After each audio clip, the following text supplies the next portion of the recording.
রাতে রাতে সবাইকে, তোমরা সবাই কেমন আছো? আশা করছি ভালো আছো, আর আমিও ভালো আছি। মহানাজ ব্লগের আরও একটা মিনি ব্লগে তোমাদের অনেক অনেক স্বাগত। আর আজকে চলো আমি তোমাদের সাথে একসাথে দুটো রেসিপি শেয়ার করব। একটা হচ্ছে এখানে গুলগুলে না গুলগুলা কিছু একটা বলে, যেটা যেটা আমি তোমাদের সাথে মানে এখন তোমরা দেখতে পাচ্ছ। সেটার মধ্যে লাগবে দুধ, কাজু বাদাম, ওই একটা কি বলে একটা ড্রাই ফ্রুট, সেটা। আর এখানে অন্য সব ড্রাই ফ্রুটসগুলোকে মেশানো রয়েছে। আর তার মধ্যে লাগবে ময়দা, চিনি। এগুলোকে নিয়ে খুব ভালো করে এইটাকে বানিয়ে রাখতে হবে। এটা কিন্তু ওভারনাইট যদি রাখা হয় তাহলে খুব বেশি ভালো হয়। এটা ওভারনাইট রাখার প্রসেস হচ্ছে এরকম ভালো করে গুলে নিয়ে থিকনেসটা দেখে নিতে হবে, যেন ব্যাটারটা যেন খুব পাতলা না হয়ে যায়, আবার খুব টাইট হলেও অসুবিধা। দুধটা কিন্তু নর্মাল টেম্পারেচারে থাকবে, মানে বয়েল হয়ে যাওয়ার পরে নর্মাল টেম্পারেচারের দুধ, যেটাতে হাত দিতে পারবে এরকম দুধ থাকবে। সেটা দিয়ে ভালো করে ব্যাটারটাকে বানিয়ে এরকম ঢাকনি দিয়ে উপরে কোনো লোহার কিছু দিয়ে কিন্তু রাখতে হবে। এটা আমি এর আগে জিজ্ঞাসা করেছিলাম, এটার রিজনটা আমি জানি না, বাট লোহার কিছু দিয়ে রাখতে হবে। দেন পরের দিন সকালবেলা এটাকে ভেজে নিতে হয়। এটা যেটা দেখতে পাচ্ছ সেটা হচ্ছে দই। এটা দিয়ে অ্যাকচুয়ালি দহি বাড়া বানায়।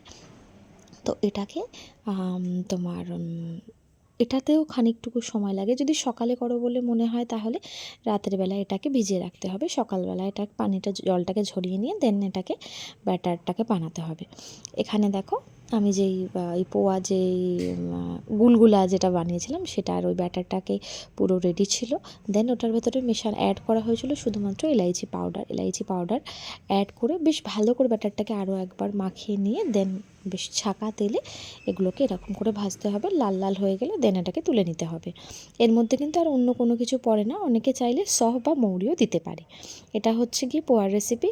আর যে ডালটা দেখেছিলাম ভিজিয়ে রাখা, সেই ডালটাকে এরকম ব্যাটার বানিয়ে নিয়ে অনেকে কিন্তু ড্রাই ফ্রুটস এটার ভেতরে দিয়েও দেয়। এটার সাথে বানিয়ে নেওয়ার পরে প্রথমে হিং দিয়ে গরম জল রাখা হয়েছিল, দেন এখানে জলটা রাখা হয়েছিল, এর ভেতরে দই মেশানো হবে।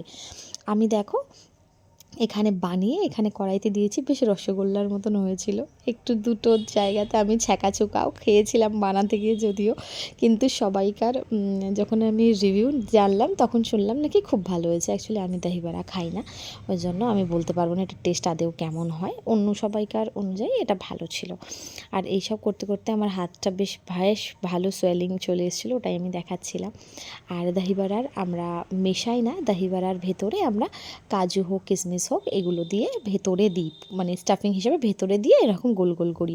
এটার সাথে মেলানো হয় না। এ দেখো দই ফার্স্টে হিঙের জলে ডোবানোর পরে দইয়ের জলে ডুবিয়ে রাখা হয়েছিল। এটা কিন্তু ওভারনাইট এরকমভাবেই থাকবে।